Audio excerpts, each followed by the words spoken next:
Saludos dominicanos en todo el territorio de la República. Hoy, lunes 22 de septiembre del año 2003, les traemos otra edición de Agenda Nacional. Les habla Leopoldo Espaillat Anita y para desarrollar este programa contamos, como siempre, con la ayuda y colaboración de nuestro amigo el licenciado Roger Ogandopín.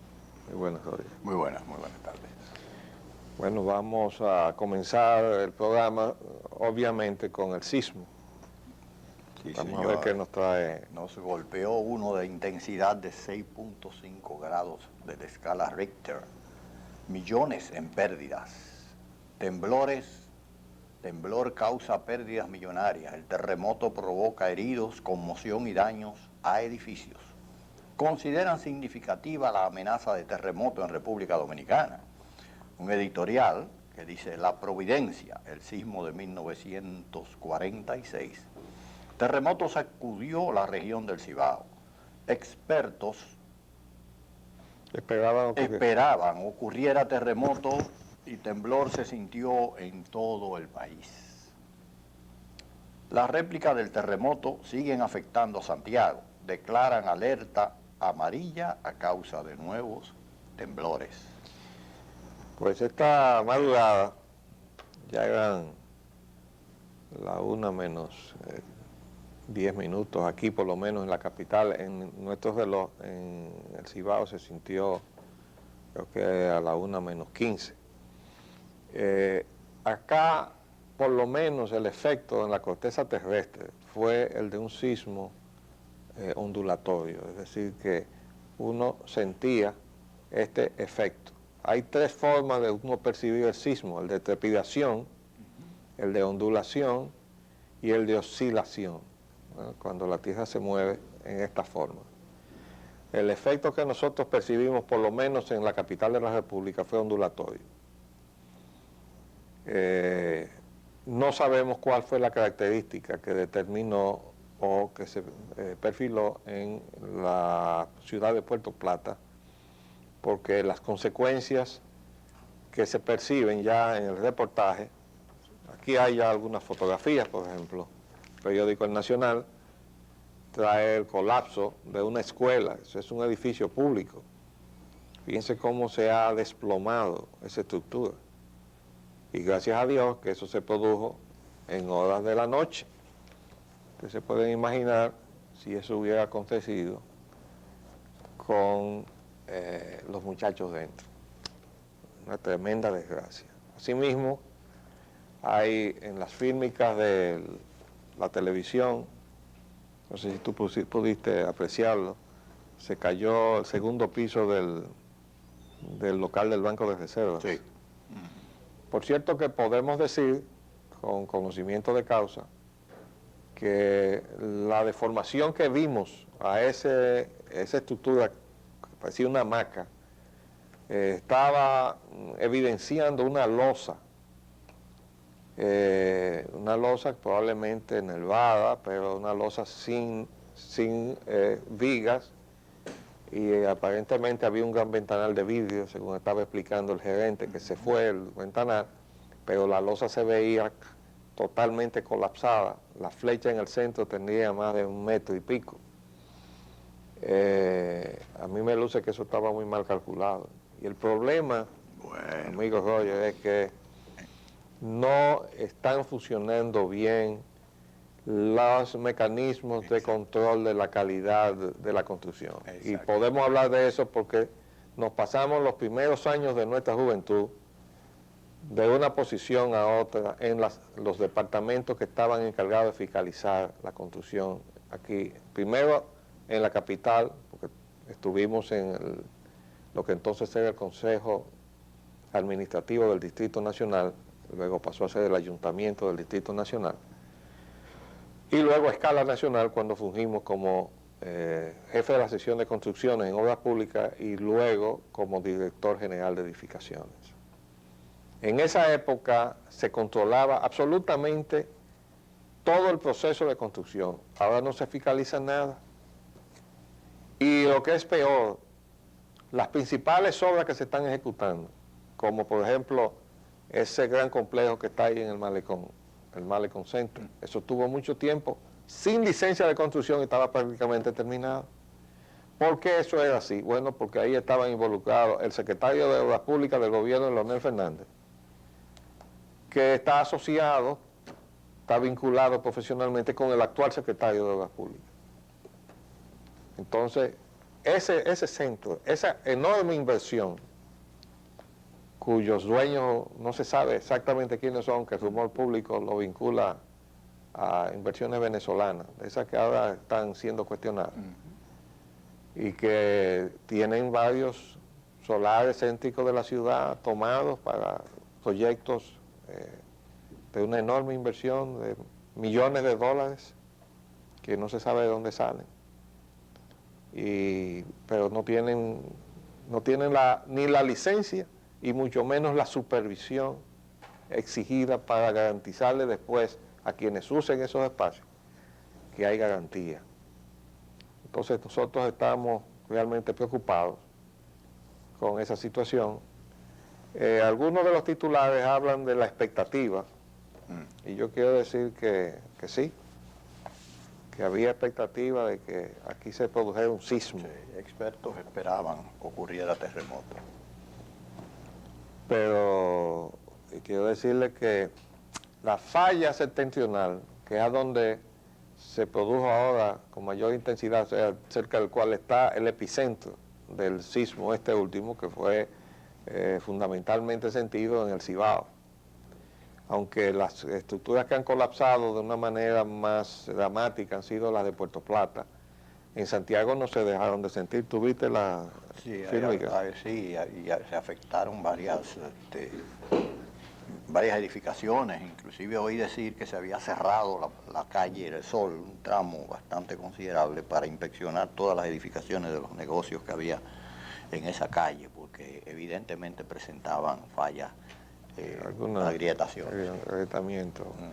Bueno, yo tengo un documento que ya vendré a discutirlo con ustedes. Estoy tratando de conseguir al ingeniero Codominas Pepín, que preside Sodosísmica, que es la Sociedad Dominicana de Sismología. Pero él anda muy ocupado, precisamente encabezando las inspecciones que se están haciendo a los edificios en el Cibao. Para hablar con él, el ingeniero Codominas es una persona que siempre ha estado preocupada con este aspecto de las previsiones, de la resistencia de los edificios a los sismos. Y por eso él está ahí en sismología, fue secretario de Estado de Obras Públicas. Me complace decir que yo tuve la oportunidad de recomendar su designación, precisamente cuando subió al poder don Antonio Guzmán. El ingeniero Codomina es un profesional de una seriedad reconocida, expresidente del CODIA, hizo una magnífica gestión como secretario de Obras Públicas. Entonces, él escribió un libro, y si no recuerdo mal decía algo así como un pueblo que está esperando su terremoto. Así más o menos sí tituló él el libro.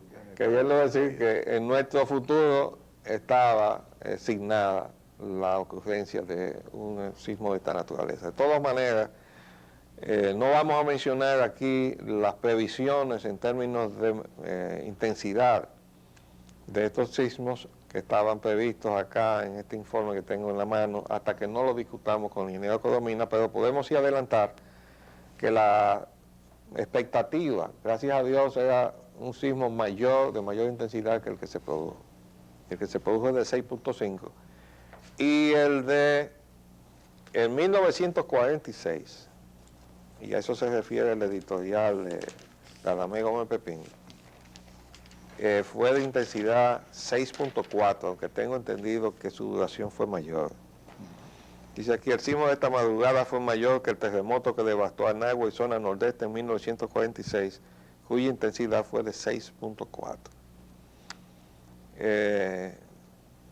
Bien, ojalá que, como dijo el ingeniero Codominas Pepín en sus declaraciones a la televisión, que este sea el evento central de esta contracción tectónica que se ha producido a lo largo de la falla septentrional, y que de ahora en adelante vengan reduciéndose. Entonces, como han venido reduciendo en el curso del día de hoy, lo que se llaman las réplicas. Las réplicas, sí.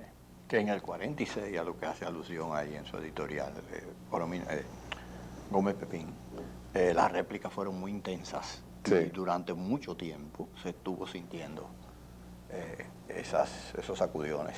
A mí me encontró en Santiago. Ah, fíjate. Nos habíamos ido mi hermana Josefina y yo a vacacionar allá a Santiago, de nuestros parientes. Estábamos ahí en Santiago cuando se produjo el sismo. Yo recuerdo que yo me asomé a la calle General López y yo veía los postes de luz que se cruzaban unos con otros. Y después yo me preguntaba si eso era como un efecto visual, algo que no sucedió. Pero luego, cuando adelanté mis estudios, que aprendí cómo se manifestaba entonces un sismo ondulatorio, obviamente que cuando la onda iba caminando, iba moviendo los postes. Y no los movía todo al mismo tiempo, que la onda realmente se mueve sobre la superficie. De manera que hay todo eso, vamos a rogarle a Dios que ya esto haya sido todo por lo que se esperaba del sismo que estaba en agenda, ¿no? ¿Qué otras cosas tenemos ahí? Temas nacionales, vamos a adentrarnos también en la situación con Venezuela, las versiones de la prensa. Dicen algunos técnicos que el acuerdo de San José no conviene a la República Dominicana. Ahora se dieron cuenta. Espaillana Anita recomienda, ese es usted, conservar el suministro petrolero de Venezuela. Ahí usted se contrapone a lo que... Y el señor Martínez Moya prefiere que República Dominicana tenga libertad para comprar el petróleo, como si tuviera los dineros debajo de la mesa. Bueno, fíjense, yo traje esto porque concierne a declaraciones que yo di tanto a un periódico como al otro, es decir, tanto al Hoy como al Listín Diario. Debo decir que este tema está tan de actualidad que el mismo domingo, en la tardecita, que salieron estas dos versiones en la prensa que vamos a mostrar y comentar, recibimos una llamada de Radio Francia Internacional desde París, donde se nos hizo una entrevista con relación a nuestras declaraciones. Bueno, fíjense que el Listín Diario engloba en plural: técnicos dicen acuerdo de San José no conviene a República Dominicana. Y ahí, en el cuerpo de la declaración, están las declaraciones que dimos nosotros y las que dio Arturo Martínez Moya. Arturo Martínez Moya sostiene la tesis, y esto se ve ya más claro en el periódico Hoy, en donde yo creo que manejaron mucho mejor el tema. Pusieron las dos declaraciones separadas, y en una está la declaración nuestra y en otra está la de Martínez Moya, que son totalmente diferentes. Y fíjense ustedes que diferente a como lo titula el Listín Diario, el Hoy se recoge nuestra posición de que sí hay que mantener el acuerdo, que tiene fallas que son perfectibles, definitivamente que sí.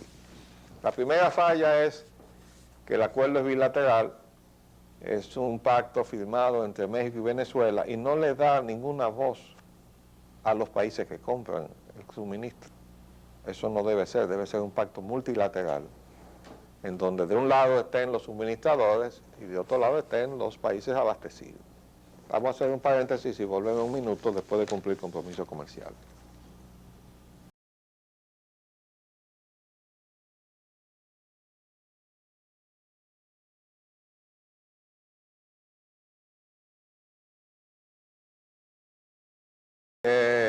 Esta es realmente nuestra posición.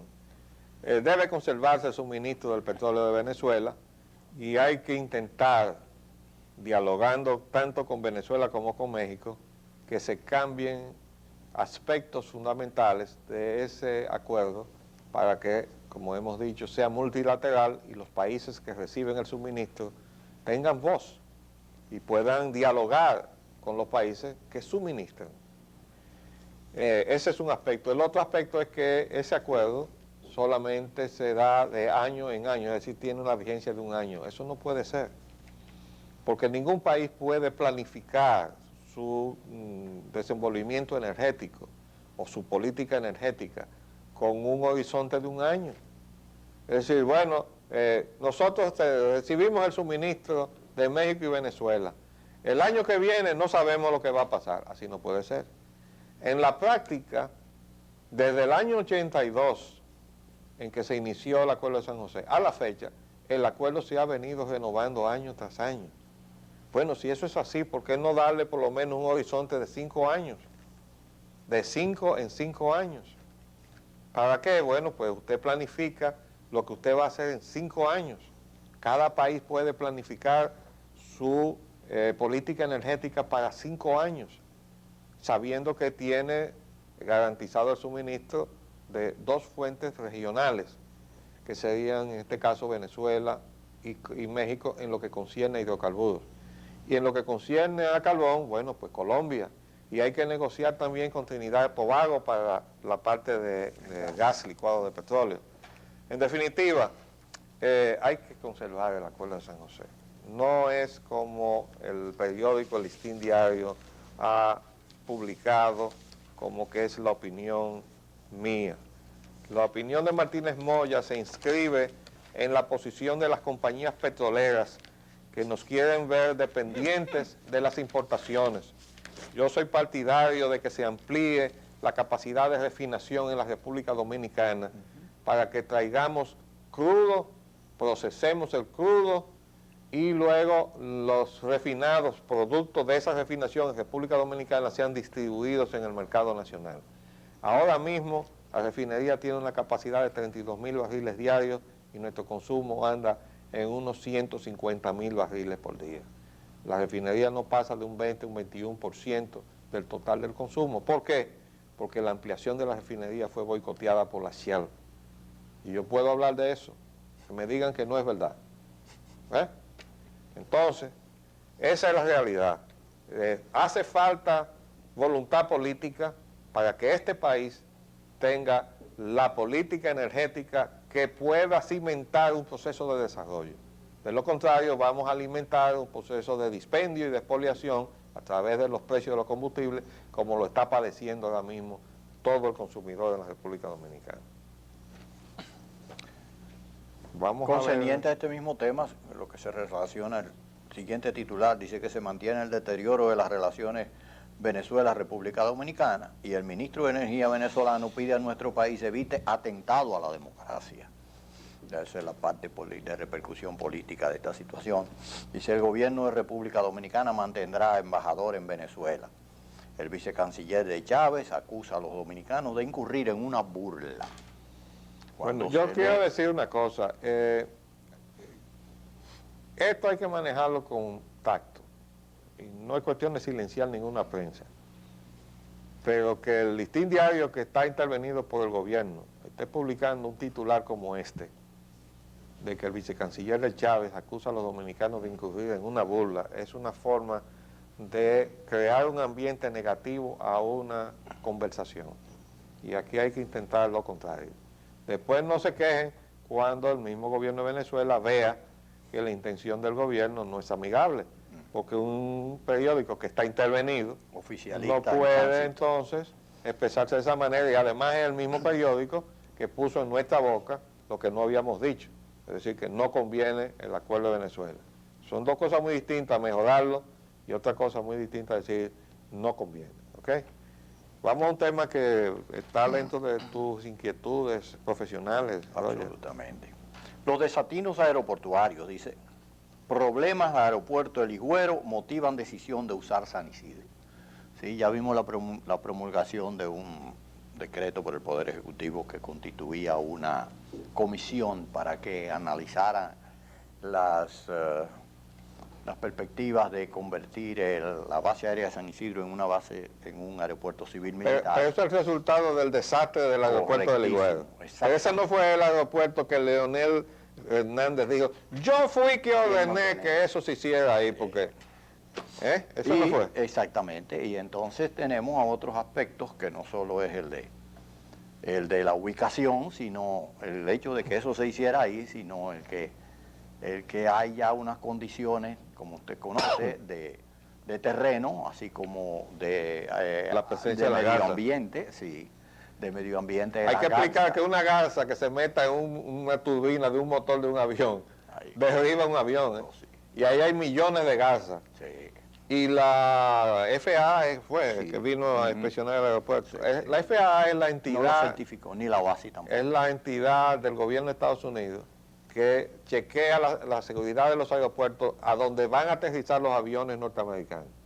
Y vinieron a ver eso y no certificaron ese aeropuerto. Y ahora se inventan convertir al aeropuerto militar de San Isidro en un aeropuerto civil para no admitir que hicieron un desastre ahí. Para tratar de salvar la cara. En realidad lo que pasa es que está sucediendo es que nos están imponiendo una categoría 3 aeroportuaria en vez de la ya existente categoría 3 aeronáutica. ¿Verdad? Sí. Además. Además de... Entonces... Tú tienes que explicar que la autora no es nada bueno. No, absolutamente. Ya la gente, ya nuestros queridos televidentes y oyentes habrán oído o han leído en los medios de comunicación sobre la penalidad que nos tiene sometida la Autoridad Aeronáutica Norteamericana con la categoría 3 y la imposibilidad en que se ha sumergido a nuestro querido país debido a su incapacidad y a su ineptitud Para salir de la categoría. salir de esa categoría, y ya nos han mantenido durante un lapso de 10 años. Cumplimos años en julio del año. Pero ahora tenemos otra información en el tema aeroportuario, alarmante. Dice que Iberia propone a República Dominicana como su centro neurálgico. Iberia está proponiendo reinstalar en nuestro país la estación Centro y Sudamérica. Pero este es un proyecto viejo, porque de esto se refiere al proyecto que tenía Iberia de comprar CDA. Y en aquella oportunidad, en pleno gobierno de Balaguer, yo dije, el que haga eso va a cometer un acto de traición. CDA es la línea bandera nacional, y bajo el argumento de que es deficitaria, no se le puede vender a Iberia, porque Iberia es la línea bandera del Estado español, es deficitaria y es subsidiada por el Estado español para que salga a comprarse las líneas aéreas de los demás países. De modo que el que firme eso va a cometer un acto de traición contra la República Dominicana. Y eso se detuvo. Pero ahora resulta que vuelven a la carga, pero el asunto es que se habían comprado casi todas las líneas banderas del Cono Sur. Sí. Y entonces querían poner en la República Dominicana el centro por la condición geográfica de todas sus operaciones en América Latina. El hub, como se llama en inglés. Es decir que ese plan de Iberia viene ahora a revivirse y parece que tiene la posibilidad de, porque en aquella ocasión contribuyeron los dos accidentes que desgraciadamente trágicos ocurrieron para que Iberia tuviera que desplazarse. Bueno, vamos a dejar para el otro día, porque se nos fue la media hora no nos está alcanzando. Para ver cómo fue que la Comisión Aeroportuaria premió a lo que llama el creador del primer aeropuerto privado del país. Pero se nos acabó el tiempo, bueno, nos despedimos entonces hasta mañana, si Dios lo permite, les hablamos Leopoldo Espallana Anita. Y Roger Ogando. Hasta luego.